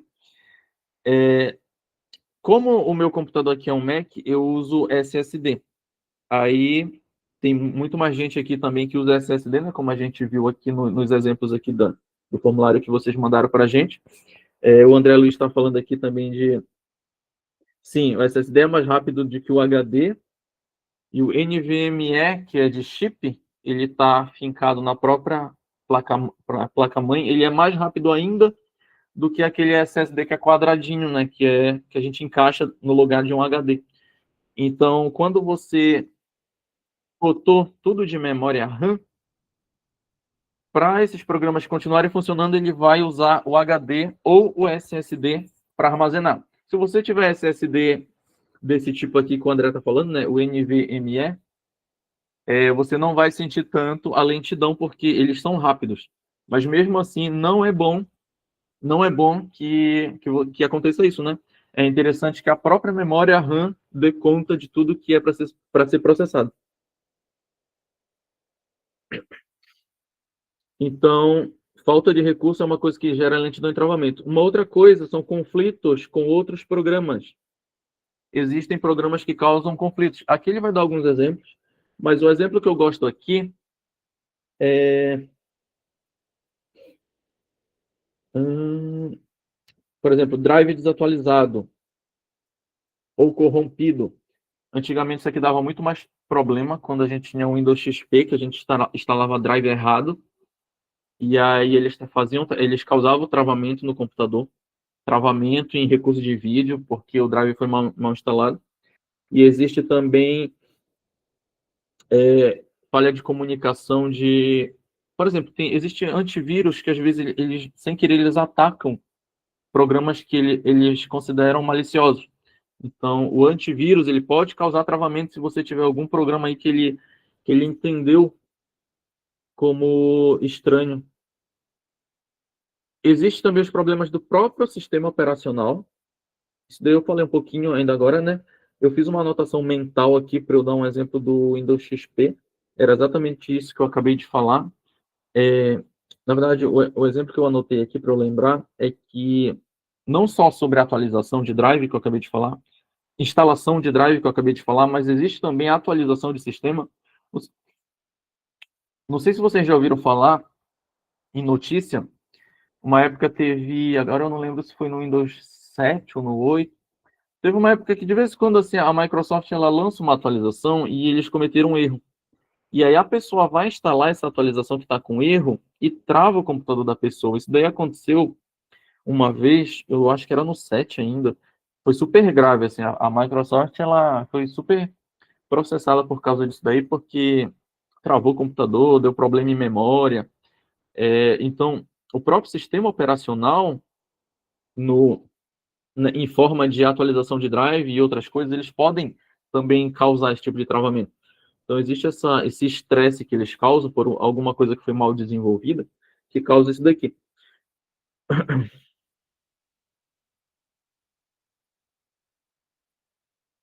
Você tem diferença de 32 bits ou 64 bits no Windows? Sim, existe muita diferença. Quando você tem... sabe aqueles cabos flat? Quando você tem... ali naqueles cabos, eles têm tipo caminhos ali. Quando você tem muitos caminhos, o 32 caminhos vai passar ali um tanto de informação. Quando você tem 64, naturalmente é o dobro que vai passar. Então essa é a principal diferença, né? Ele consegue lidar com muito mais coisa do que 32 bits, fora que existe um limite de memória. Quando você tem um processador de 64 bits, você não consegue instalar um sistema operacional. Na verdade, você até consegue instalar um sistema operacional de 32 bits em um processador de 64 bits. Você consegue fazer isso. Mas ele vai ficar lento. Na verdade, é o contrário. Você não consegue instalar um sistema operacional de 64 bits em computador de 32 bits. Consegue. Não é muito recomendável, porque você vai estar forçando muita coisa ali. Ele não vai agir da forma como se espera dele. E você não consegue usar mais de 4 GB de RAM em computador com sistema de 64 bits. Então, instalei um sistema de 64 bits, quero usar as 32 GB de memória que eu comprei, não vai dar. Ele vai usar 3 e pouquinho, o restante não vai ser usado, vai ficar de graça ali instalado. Então, quando comprarem... É porque hoje em dia eu não tenho tanto esse problema, né? A maioria está vindo com 64 bits, mas antigamente a gente tinha esse problema. E aí o cara instalava 8 GB de RAM no sistema de 32 e achava que estava... Depois não entendia por que estava lento, né? Porque não estava usando os 8 GB, estava usando só 4. Ou 3 e pouquinho.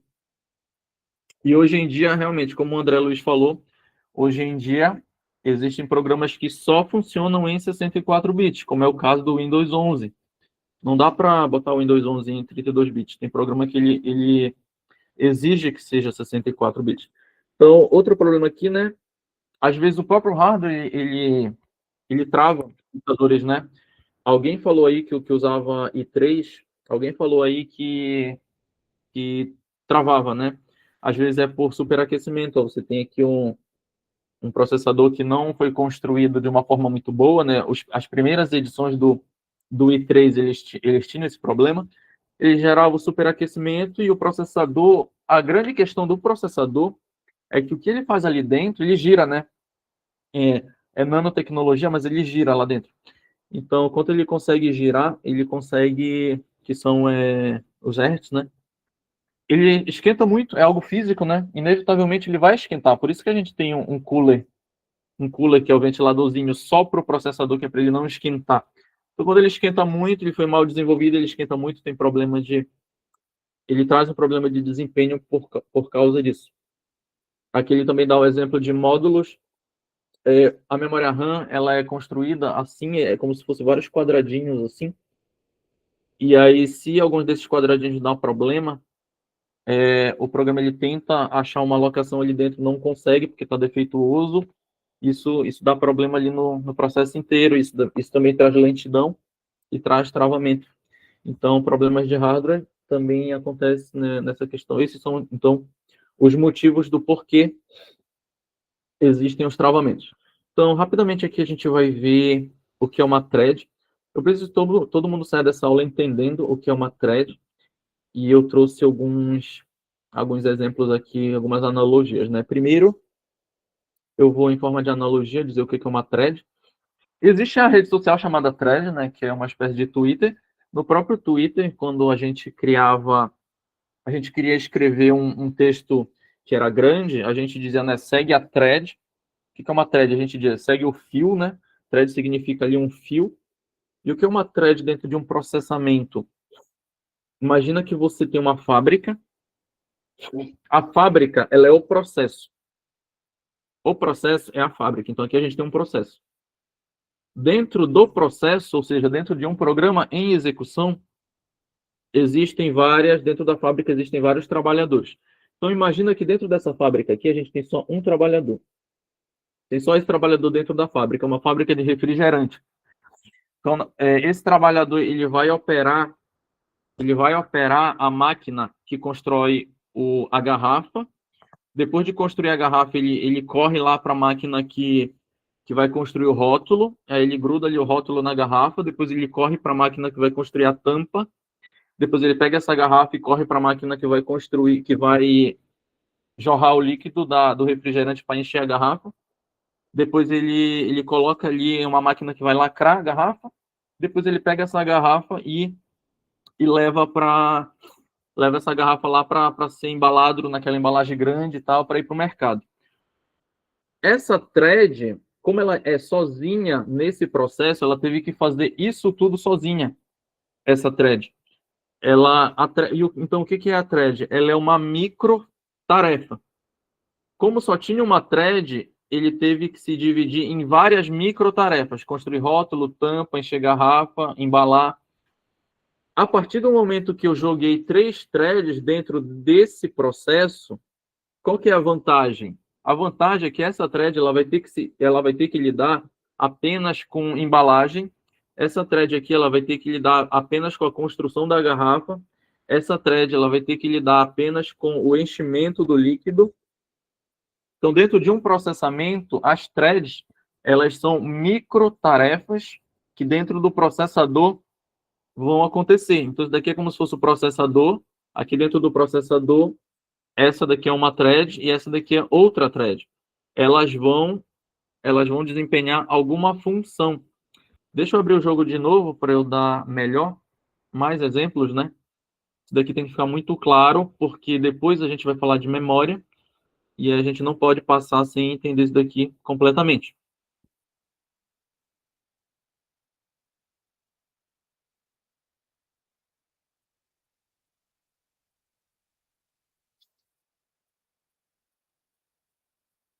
Deixa eu compartilhar com vocês aqui a tela.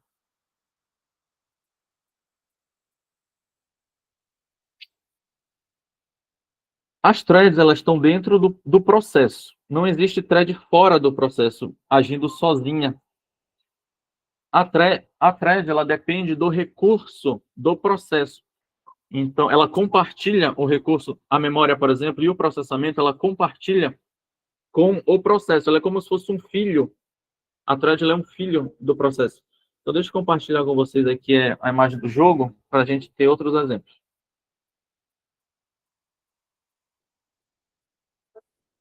Imagina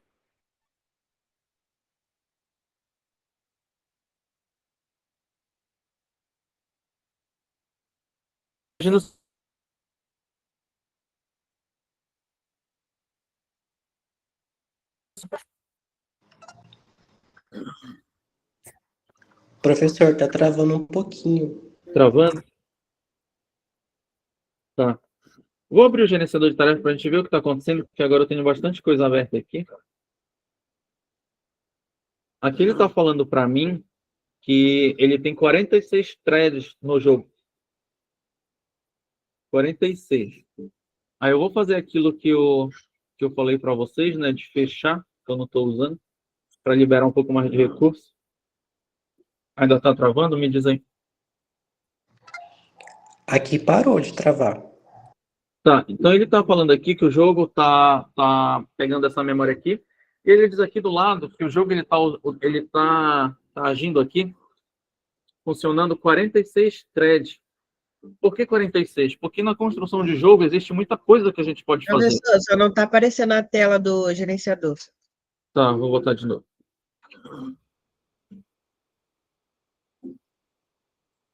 Eu acho que ele não está conseguindo mostrar a tela do... Deixa eu ver aqui se...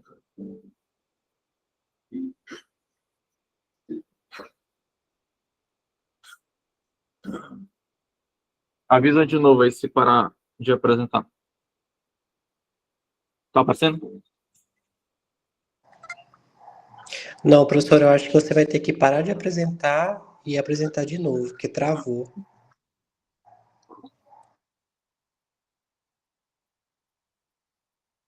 É porque eu nunca mostrei um jogo no Meet. Eu acho que ele não vai conseguir mostrar o jogo. Normalmente eu uso o OBS. Eu acho que você vai ter que compartilhar a sua tela. Mas foi o que eu tentei fazer, compartilhar minha tela. Toda vez que eu compartilho a tela e vou lá pro jogo, ele para. Então ele não tá... É que toda vez que eu abro o jogo, ele para. Eu acho que o Meet, não sei, deve ter alguma configuração no Meet que não dá. É que eu queria mostrar dentro do jogo, porque o que a gente viu ali no gerenciador de tarefas? Que ele estava rodando 47 threads. Então, o que são essas 47 threads no nível de um jogo? O jogo, ele tem uma animação do cenário, isso é uma thread. Existe uma thread só para resolver a animação do cenário. Quando você usa os comandos do seu personagem para ir para frente, para trás, para cima, para baixo, existe uma thread para dar conta apenas das funções de movimentar o personagem. A partir do momento que você clica para bater, para ele dar um golpe ali, existem threads que vão dar conta apenas de golpe do personagem. Então, quando você vê tudo que existe em um jogo, tudo isso vai ser dividido em microtarefas, e essas microtarefas são as threads. E essas threads elas vão estar dentro de apenas um processo. Qual é o processo? A execução do jogo. Então, cada thread dessa vai usar recursos de memória, de processamento, e eles vão compartilhar processamento do processador, né? Processamento e do processo, que é o jogo em aberto. Então, eu não consegui mostrar ali as ações e tal. Mas é isso, cada thread vai ser uma microtarefa. No nível de programa, o que define o limite de threads que um computador pode ter, o que define, na verdade, é o processamento, né? O nível do processamento e da memória RAM. Então, se você abre muitas threads, ele vai... É como se você tivesse aberto mini processos e o limite disso é o recurso do seu computador. Deixa eu mostrar agora em relação ao programa. Você, imagina só, abre um Docs aqui, né? Abrir um Google Docs. Antigamente, quando existia computador com monothread, acontecia igual eu dei o exemplo da fábrica. Você fazia uma coisa, depois fazia outra coisa, depois fazia outra coisa. Hoje em dia existe o que a gente chama de multithreads, que são várias threads ao mesmo tempo, e elas conseguem esse multiprocessamento que a gente chama de também, né? Multiprocessamento de paralelismo. Ele fica agindo em paralelo muitas coisas. Então, por isso que hoje em dia os processadores eles conseguiram essa evolução muito grande de processamento, porque muita coisa acontece ao mesmo tempo por conta das threads. Então, abrir um programa de edição de imagem. Enquanto eu estou escrevendo, existe uma thread dando conta da minha escrita. Se eu escrever alguma coisa errado, ele sinaliza que está escrito errado, ou às vezes ele já até corrige. Existe uma thread só para sinalizar que aquilo ali está errado e já corrige. Então, threads são isso, são micro tarefas dentro de um grande processo, que vão dar conta de uma coisa específica. E aí, para finalizar,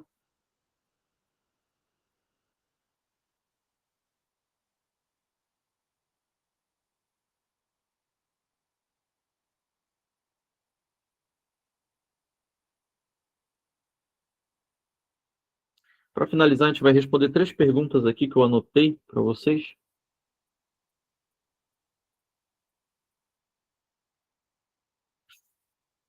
Anotei 3 perguntas aqui, complemento isso que eu já falei, mas responde outras questões. Primeiro, um processo pode ter várias threads. Sim, um processo pode ter várias threads, mas não existe thread solta, né? Não existe uma thread que esteja fora de um processo. Segunda questão, o que acontece se uma thread trava? Porque isso aqui pode acontecer também, né? Uma thread ela pode travar. O que acontece se ela travar? Depende do que ela faz. Por exemplo, a partir do momento que eu abri um jogo, por algum motivo, esse jogo estava mal desenvolvido, de forma que a thread do som travou. Existe uma thread responsável só por dar o som para um jogo. Ele lida com o som. O que acontece se essa thread do som travar? O programa fecha? Não, ele não fecha. As threads, como elas são microtarefas, o que acontece é que essa tarefa não vai mais funcionar. Então, o jogo ele vai perder o som, mas ele vai continuar funcionando sem som. Não sei se já aconteceu com vocês em algum programa, em alguma coisa assim, que você abriu ele e alguma coisa não estava funcionando. Aí, em celular, isso acontece com muita frequência. Você abre alguma coisa ali, o som não está funcionando. É porque deu problema na thread do som. Aí você reinicia o programa, abre de novo o programa, aí está tudo funcionando. Significa que dessa vez o sistema conseguiu lidar muito melhor com aquela aplicação, de modo que agora está tudo funcionando. E terceira questão, por que com uma thread elas são mais leves do que o processo em si? A partir do momento que você abre algo e as threads começam a trabalhar, como eu falei, elas compartilham recurso com o processo. Então, como elas compartilham recurso, elas não precisam de uma requisição específica de memória e de processamento.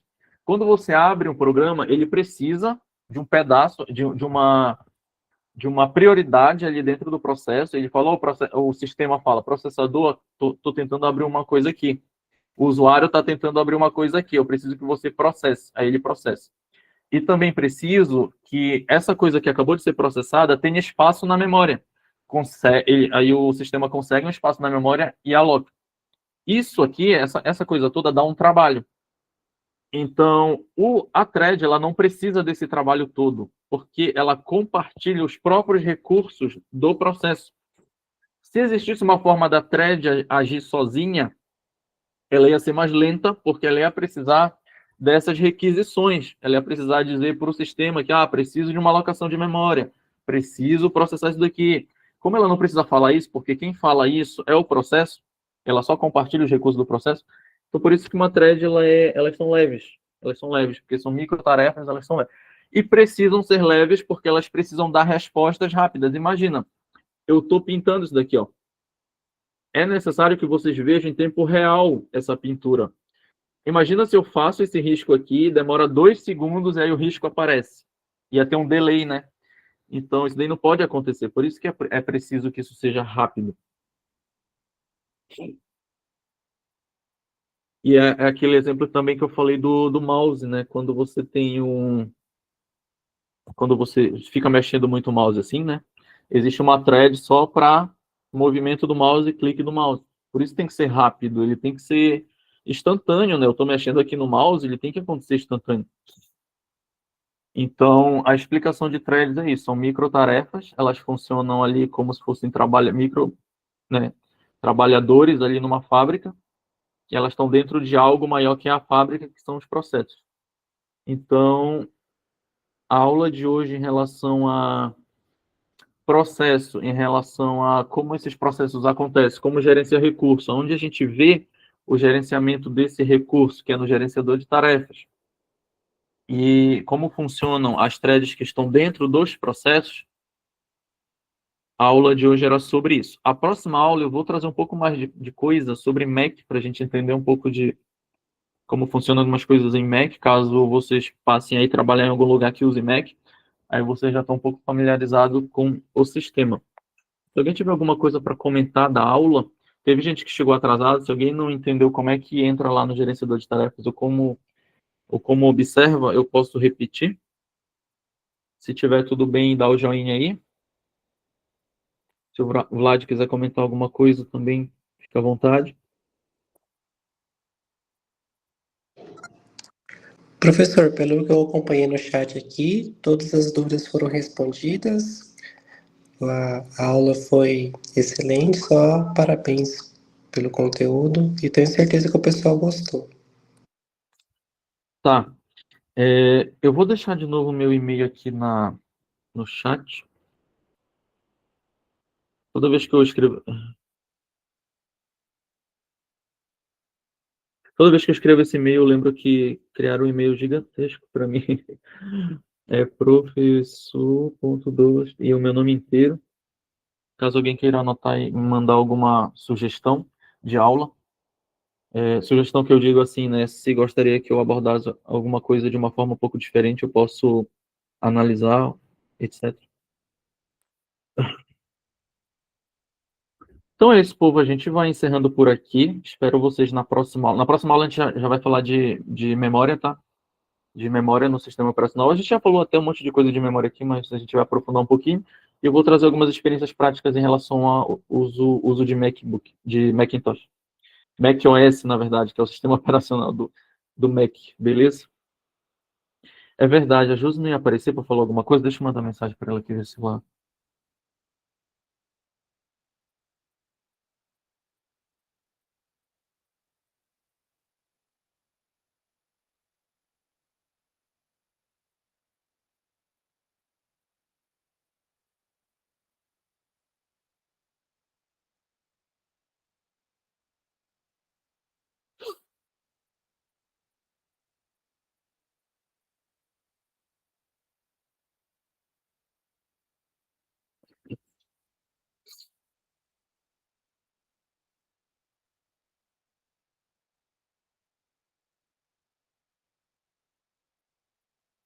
Mandei mensagem para ela aqui, só que eu não sei se ela vai ver, porque ela está em aula. Ela tinha prometido voltar com informação sobre, acho que era sobre boleto, né? E aí ela vai ver também a questão da biblioteca. Eu vou também me informar sobre a questão da biblioteca, porque a gente está usando um livro como base. É interessante vocês, às vezes, quem quiser aprofundar os conhecimentos, né? O livro do Tannenbaum é muito mais completo do que o que a gente vai ver aqui ao vivo, porque a gente tem pouco tempo, né? Ela chegou a passar no chat mais para cima? Ela entrou aqui no chat e mandou Na verdade, ela avisou que a biblioteca está passando por uma atualização e ela mandou uma mensagem sobre o boleto também. Ah, tá. Então acho que ela já mandou. Tem que olhar. É só olhar o histórico do chat aqui, pessoal, que a dúvida sobre o boleto a coordenadora mandou ali também. Deixa eu ver se eu acho para postar de novo, porque aí quando a gente encerrar vai sair para todo mundo, né?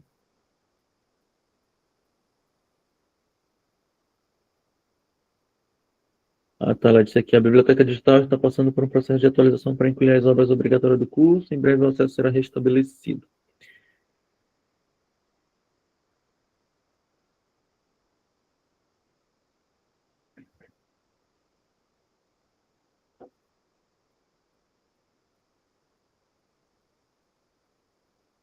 É, a questão do boleto eu não achei.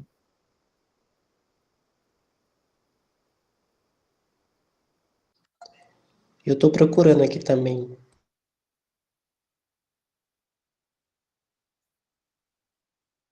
Ela viu a mensagem, bora ver se ela aparece.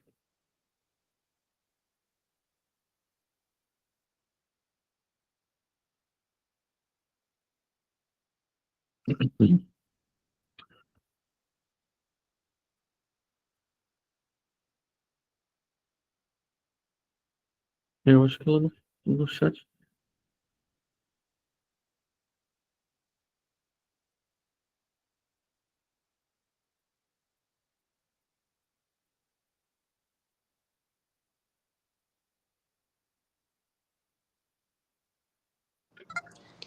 Na verdade, sobre o boleto, ela tinha respondido a Milena. 20h16, a hora que ela mandou a mensagem.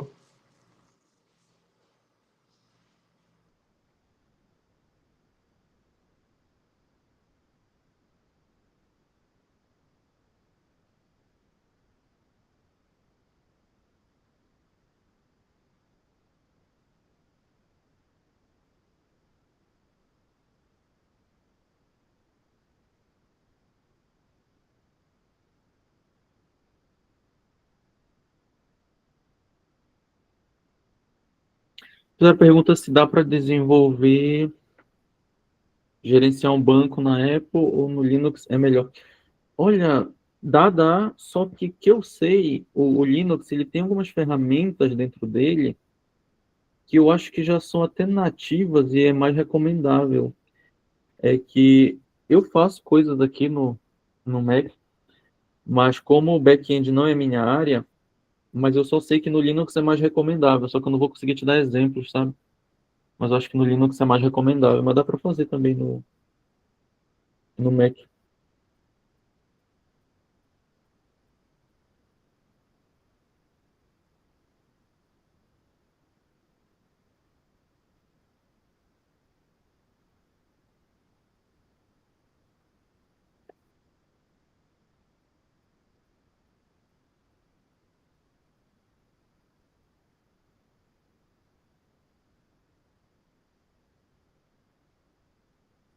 Sim, eu sou mais da área do front-end.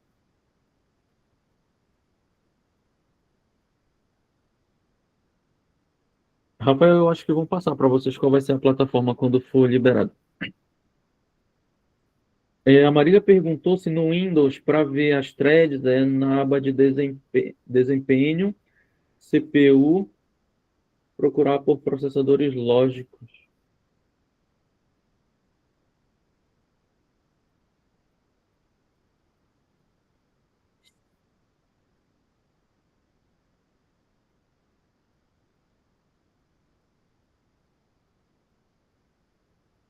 É exatamente esse o caminho.